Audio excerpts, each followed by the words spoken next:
Assalamualaikum dan salam sejahtera. Buletin Didik 22 Februari bersama saya Zaiti Zubair. Kementerian Pendidikan KPM yakin guru tidak akan mempengaruhi murid bagi menyokong parti politik tertentu. Timbalan Menteri Pendidikan Lim Hui Ying berkata, guru dididik dengan integriti dan bersikap objektif dalam melaksanakan pengajaran dan pembelajaran PDP mengenai topik politik dan pilihan raya melalui mata pelajaran seperti sejarah. Dan dari segi persoalan tentang guru sama ada akan mempengaruhi, jawapan kami memang tidak. Kami ada confident, ada keyakinan dalam guru. Pada itu PDP sejarah, tugas guru mengajar apa sahaja topik secara objektif termasuklah pilihan raya. Guru kita telah dididik dengan integriti dan bersikap objektif yang tidak mungkin mempengaruhi murid dari segi fahaman politik. Beliau menjawab soalan tambahan Ahli Parlimen Tanjung Piai, Datuk Seri Wee Jack Singh mengenai langkah bagi memastikan seseorang guru tidak menjadikan PDP mempengaruhi minda pelajar dengan sentimen tertentu supaya cenderung undi parti tertentu sahaja di Parlimen siang tadi. Menjawab soalan asal berhubung perkara itu, Hui Ying menjelaskan bahawa KPM menyediakan subjek berkaitan pilihan raya secara khusus dalam mata pelajaran sejarah. Ia sebagai persediaan kepada murid yang bakal mengundi pada usia 18 tahun. Manakala bagi murid di peringkat sekolah rendah, pendedahan mengenai elemen pilihan raya dilakukan dalam pendidikan sivik dan kokurikulum. Sebagai usaha membentuk karakter murid menjadi warga negara yang bertanggungjawab dan cinta akan negara, bermula dari sekolah rendah, murid diajar mengenai perlembagaan persekutuan dan tanggungjawab rakyat kepada negara ini. Ini termasuk latar belakang pengetahuan asas sejarah negara melalui tema sejarah awal negara, kedaulatan negara dan kemakmuran negara kita. Selaras dengan kematangan usia dan tahap pengetahuan, murid sekolah menengah didedahkan dengan lebih mendalam tentang politik melalui tema sejarah kita dan dunia, warisan bangsa, kedatangan kuasa asing, pembinaan negara serta Malaysia dan masa hadapan. Ini adalah bertujuan supaya murid memahami kepentingan peranan mereka sebagai warga negara yang bertanggungjawab untuk mengekalkan keharmonian dan kestabilan negara. Hui Ying berkata, bagi memupuk kesedaran politik melalui aktiviti kokurikulum pula, KPM menjalin kerjasama dengan Jabatan Penerangan Malaysia. Ia bertujuan melaksanakan pelbagai aktiviti patriotisme melalui Kelab Malaysiaku. Selain itu, KPM turut menyokong program yang dianjurkan oleh Jabatan Perpaduan Negara dan Integrasi Nasional melalui Kelab Rukun Negara yang merangkumi pelbagai aktiviti berteraskan kepada pengukuhan. Sebanyak 361 projek menaik taraf dan membangunkan semula bangunan DOIF di sekolah seluruh Sarawak diluluskan sejak tahun 2016 hingga 2022 dengan peruntukan sebanyak 2.157 bilion ringgit. Hui Ying berkata, sehingga 31 Januari 2023, sebanyak 216 projek telah siap sepenuhnya. 57 projek berada di peringkat pembinaan dan 88 projek di peringkat prabina. Berhubung pembinaan 3 projek pembangunan semula bangunan daif di sekolah di kawasan Igan yang melibatkan Sekolah Kebangsaan Kampung Tebaang, Daro, Sekolah Kebangsaan Kampung Pergau, Muka dan Sekolah Kebangsaan Bawang Tian, Muka. Ketiga-tiga projek telah dilaksanakan pelawaan tender. Namun begitu, berdasarkan kepada tawaran yang diterima, kesemua penanda mengemukakan tawaran harga melebihi kos yang diluluskan. Sehubungan itu, Lembaga Perolehan Persekutuan Sarawak yang diberi kuasa telah memutuskan agar projek ini ditender semula. Hui Ying yang menjawab pertanyaan lisan Ahli Parlimen Igan Muhammad Joni Zawawi berkata, terdapat 6 buah lagi sekolah dikategorikan sebagai sekolah daif di Parlimen Igan. 2 daripada sekolah itu dikategorikan sebagai sekolah daif skala 7 dan 4 buah sekolah dikategorikan sebagai sekolah daif skala 6. Universiti Malaysia Perlis UNIMAP meraih anugerah Diamond bagi kategori zon rendah karbon dalam program cabaran bandar rendah karbon 2030 LCC 2030C. Naib Chancelornya Profesor Datuk Dr. Zaliman Sauli berkata, anugerah itu diterima setelah UNIMAP berjaya merekodkan pengurangan 10.96% pelepasan karbon antara 2019 dan 2021. Menurut satu kenyataan, rekod itu berdasarkan audit yang dijalankan Perbadanan Teknologi Hijau dan Perubahan Iklim Malaysia MGTC terhadap 5 elemen utama yang merangkumi tenaga, air, sisa, pengangkutan dan landscape.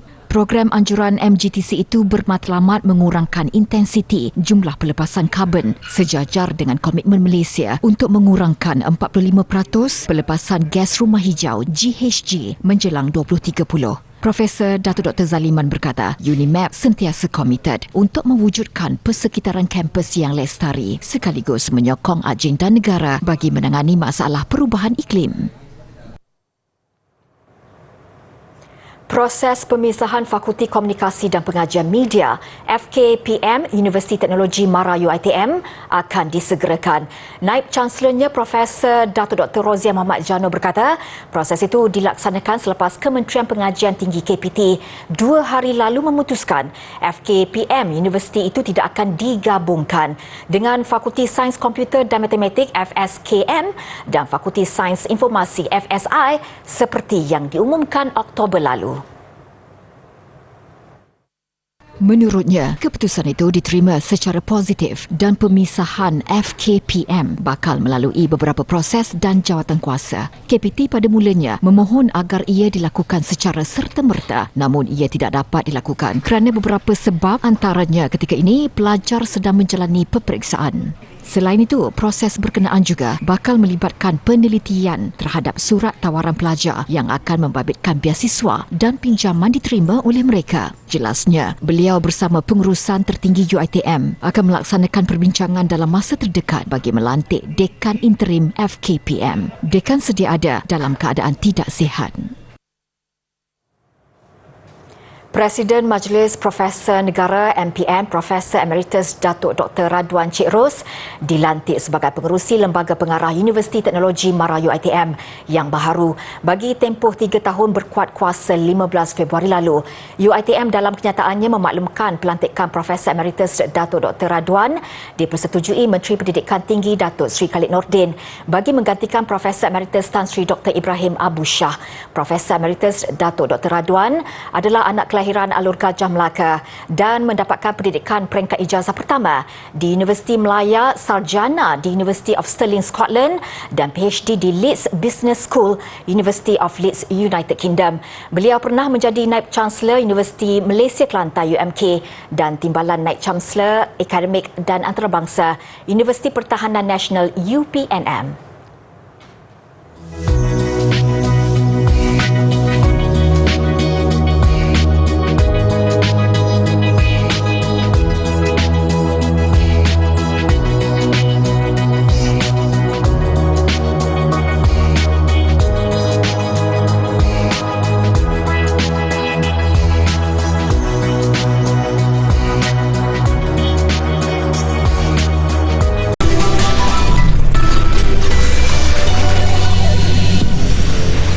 Bersua kembali, tarikh penguatkuasaan bagi Perintah Perihal Dagangan, Perakuan dan Penandaan Pelitup Muka Bukan Perubatan 2022 yang sepatutnya pada 1 Januari lalu ditangguhkan kepada 1 Julai depan. Kementerian Perdagangan Dalam Negeri dan Kos Sara Hidup KPDN berkata, penetapan tarikh baharu penguatkuasaan itu bagi memberi peluang kepada lebih ramai pengeluar dan pengedar di negara ini untuk mendapatkan sijil penandaan daripada Sirim Khas International Sdn Berhad. Menerusi satu kenyataan, KPDN memaklumkan pihaknya akan mengadakan larangan import terhadap pelitup muka bukan perubatan yang tidak mempunyai standard perakuan seperti ditetapkan selari penguatkuasaan itu. Ujarnya, kerajaan percaya tempoh sehingga hujung Jun ini adalah mencukupi bagi pihak pengeluar dan pengedar untuk memperolehi standard perakuan pelitup muka bukan perubatan yang dijual dalam negara. Perintah Perihal Dagangan, Penandaan dan Perakuan Pelitup Muka bukan perubatan 2022 diwartakan pada 5 April 2022 bertujuan untuk memastikan pelitup muka bukan perubatan yang dihasilkan sama ada dalam negara atau diimport mematuhi standard keselamatan ditetapkan dalam usaha menjaga kesejahteraan rakyat di samping melindungi kepentingan pengguna. Ia sepatutnya berkuat kuasa pada 4 Julai tahun sama. Bagaimanapun, tarikh penguatkuasaan perintah berkenaan ditangguhkan sehingga 1 Januari 2023. Susulan tarikh penguatkuasaan baharu berkenaan, KPDN menyeru mana-mana pihak yang ingin mengedar, mengeluar atau menjual pelitup muka bukan perubatan di dalam negara untuk memastikan produk itu mendapat standard perakuan berkaitan. Maklumat standard perakuan pelitup muka bukan perubatan itu juga perlu disertakan pada kotak atau bungkusan. Syarikat sama ada pengilang atau pengimport yang didapati melanggar perintah berkenaan boleh didenda tidak melebihi RM200,000, manakala bagi kesalahan kali kedua atau berikutnya didenda tidak melebihi RM500,000. Bagi individu terdiri daripada pengeluar atau pengimport pula boleh didenda tidak melebihi RM100,000 atau dipenjara tidak melebihi 3 tahun atau kedua-duanya sekali. Sementara denda tidak melebihi RM250,000 atau penjara tidak lebih 5 tahun atau kedua-duanya sekali bagi kesalahan kedua atau berikutnya. Kemurnian dan kemampuan rakyat Malaysia sekali lagi teruji menerusi kaedah menurap jalan raya berkonsep turapan ala permaidani. Usaha dilakukan Ikatan Silaturahim Brotherhood dikatakan berkelas dunia. Di mana ada jalan rosak, di situ ada Lando Zawawi. 17 tahun menggerakkan badan bukan kerajaan NGO itu. Pengalaman Lando atau nama sebenar Azlan Sani Zawawi menurap jalan kini semakin berkualiti. Walaupun nampak kecil, kerja amal yang dilakukan Lando dan rakan-rakan dalam operasi mereka di Kelana Jaya selama ini misalnya berjaya menghasilkan turapan tar yang berkualiti. Kita menggunakan patch yang seperti mana kita nampak kita pasang ni. Ini kualiti ini, spek ini adalah yang pertama di dunia yang kita buat sendiri hampir 3 tahun yang lepas. Ya, yang kuat. Untuk produk-produk macam ni kita bagi warranty hingga setahun. Sebab kalau you tengok dia punya kekemasan dia, kan, kemudian spek dia menggunakan batu granat, kemudian masih ada tag code di atasnya dan ini menjamin kekuatannya. Walaupun hujan, walaupun banjir, insya-Allah. Penghasilan tar itu merupakan kolaborasi bersama Institut Pendidikan Keselamatan Jalan Raya Malaysia Miros dan Sirim Berhad. Hasilnya, turapan yang digunakan lebih kukuh dan kemas, malah penyelesaian terhadap masalah jalan mudah rosak. Ya, mereka pakai tar kapet, tapi kalau kita tengok dekat-dekat dia sebenarnya bitumen membrane, tetapi bukan bitumen membrane yang beli daripada kedai lah, kita kena modified. Kita modified bitumen membrane ni menggunakan kita punya emulsi lah, iaitu RS3K. Dan fungsi dia dekat sini sebenarnya adalah untuk mengurangkan risiko turapan pecah balik akibat daripada water leak, micro leak daripada bawah tanah. Tanpa mengharapkan keuntungan, Ikatan Silaturahim Brotherhood nekat meneruskan usaha ini bagi mengurangkan kemalangan jalan raya, khususnya di kalangan penunggang motosikal.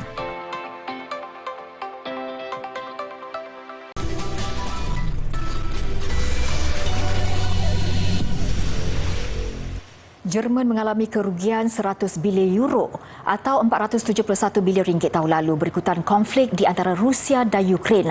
Mengikut Pejabat Statistik Persekutuan Jerman, harga tenaga di Jerman pada tahun 2022 meningkat 34.7% berbanding tahun sebelumnya. Untuk penggunaan minyak dan gas bagi tujuan pemanasan, kadarnya meningkat 87% dan 64.8%. Menurut Presiden Institut Penyelidikan Ekonomi Jerman, Marcel Fratscher, pula jumlah 100 bilion euro itu mewakili 2.5% keluaran ekonomi Jerman pada tahun 2022. Tambah Fratscher, Jerman menjadi negara Eropah paling terkesan akibat krisis Rusia-Ukraine kerana kebergantungan Jerman ke atas bekalan tenaga dari Rusia. Beliau menjangka Jerman akan terus menanggung kerugian jika krisis itu masih berlarutan.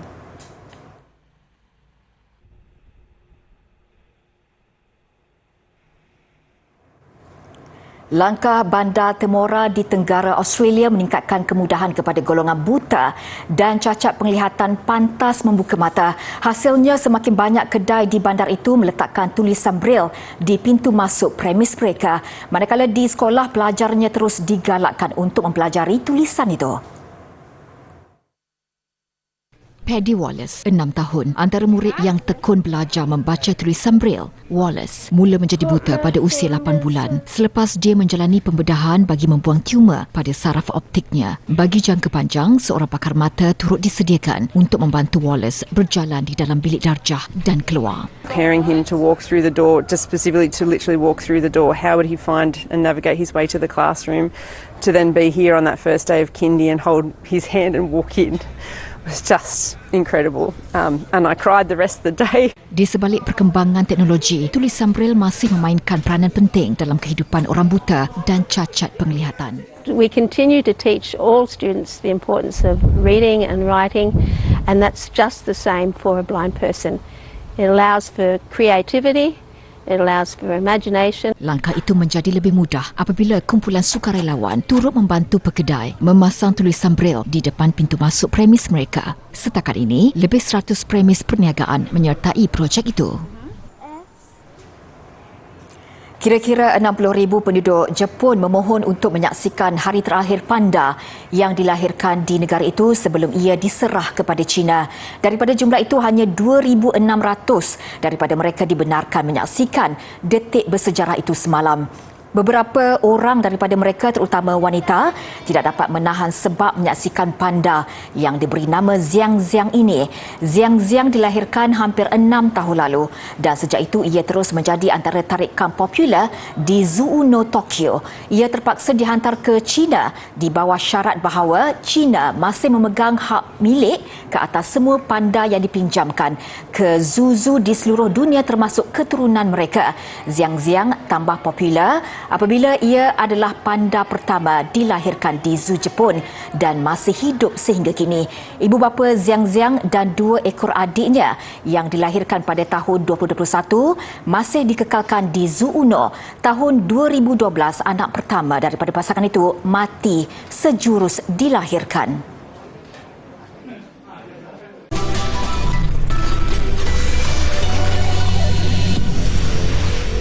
Liga Hoki Malaysia, kedudukan 2 tangga teratas terus menyaksikan saingan sengit pasukan hoki Terengganu THT dan Maybank. Kedua-dua pasukan kini terikat 16 mata dengan THT mudah mencatat kemenangan kelima menundukkan ATM 5-1 manakala Maybank mengalahkan Nurin Safi Sporting 6-0. Beraksi di arena sendiri di Stadium Hoki Batu Buruk Kuala Terengganu. Seawal minit kelima, THT di depan menerusi pukulan sudut penalti pemain import Korea Selatan, Jang Jong-yoon. THT yang dibimbing jurulatih Korea Selatan, Seo Jong-ho, mencatat jaringan kedua menerusi gol padang Muhammad Syahrin Izzuddin Syamsuri pada minit ke-11. Minit ke-28, Shiloh Silverius menjaringkan gol ketiga tuan rumah juga menerusi gol padang. ATM merapatkan kedudukan pada minit ke-37 hasil pukulan sudut penalti yang disempurnakan Muhammad Amirul Hanis Abdul Aziz. Namun THT kembali menjarakkan jurang gol pada minit ke-55 sekali lagi menerusi Shiloh. Ketua pasukan Muhammad Fitri Saari melengkapkan kemenangan 5-1 THT 2 minit sebelum whistle penamat. THT bagaimanapun hanya menduduki tangga teratas buat seketika sebelum kembali dipintas Maybank menerusi perbezaan jaringan hasil kemenangan 6-0 ke atas Nurin Safi Sporting. Di Stadium Hoki Nasional 2 Bukit Jalil, TNB meniti detik mencemaskan sebelum mengatasi UiTM HAKPT. TNB yang dilatih bekas pemain kebangsaan Nur Saifuzani Nasiruddin bermula garang apabila selesa mendahului 3-0. Ia hasil jaringan pada Muhammad Hafiz Zainul, Muhammad Azrai Aizat Abu Kamal dan Muhammad Amirul Hanif Mahmad pada minit ke-14, 19 dan ke-25. Kebangkitan UiTM bermula apabila Muhammad Idris Samad menyudahkan pukulan sudut penalti pada minit ke-26. Sebelum Nur Azrul Abdul Rahman merapatkan kedudukan 2-3 4 minit kemudian. TNB kembali melebarkan kedudukan 4-2 menerusi pukulan sudut penalti Firhan Asy'ari pada suku ketiga. Namun mereka cemas mula apabila Muhammad Idris menyumbat gol peribadi kedua untuk UiTM menjadikan kedudukan 3-4. TNB akhirnya lega berjaya mempertahankan kedudukan 4-3 sehingga whistle penamat. Ini kisah pemain badminton perseorangan wanita Kanada, Talia Eng, yang kini sedang menjalani program latihan sebulan di Akademi Badminton Malaysia ABM, Bukit Kiara, Ibu Negara. Sejak 2 minggu di ABM, Talia mengakui kesempatan menjalani latihan di ABM satu pengalaman yang luar biasa. Menurut Talia, meskipun pernah menjalani latihan di Thailand, China dan Hong Kong, pengalaman berlatih di Malaysia nyata berbeza. Berusia 21 tahun dan kini menduduki ranking ke-53 dunia, Talia menggunakan wangnya sendiri untuk menjalani latihan di sini. Dia mengakui tertarik dengan kemesraan dan perpaduan dalam kalangan pemain badminton Malaysia di ABM. Selain latihan gelanggang, Talia gembira berlatih di gimnasium kerana jurulatih mempunyai banyak ilmu pengetahuan dalam sains sukan termasuk jenis dan jumlah latihan yang perlu dilakukan. Berbeza di Kanada, pemain tidak mempunyai pusat latihan kebangsaan kerana semua pemain berlatih sendiri di kelab badminton mereka menyebabkan tidak begitu rapat dengan pasukan. Menurut Talia, memandangkan badminton sukan yang tidak popular di tanah airnya, tidak ramai rakyat Kanada yang mengenali pemain utama mereka, termasuklah perseorangan wanita utama Michelle Lee yang berada pada kedudukan ke-15 dunia. Teruja dengan pelbagai makanan enak di Malaysia, Talia kelahiran Toronto berharap latihannya di ABM membantunya berada dalam kelompok 40 terbaik dunia. Selain itu, program latihan intensif di ABM sebagai persiapan untuk cabaran antarabangsa Thailand 2023 dari 7 hingga 12 Mac diikuti beberapa kejohanan Eropah. Ia juga sasaran jangka panjang Talia untuk beraksi di Sukan Olimpik pada masa hadapan. Perkembangan sukan antarabangsa tenis WTA terbuka Dubai. Madison Keys mencipta kejutan mara kelompok 16 terakhir.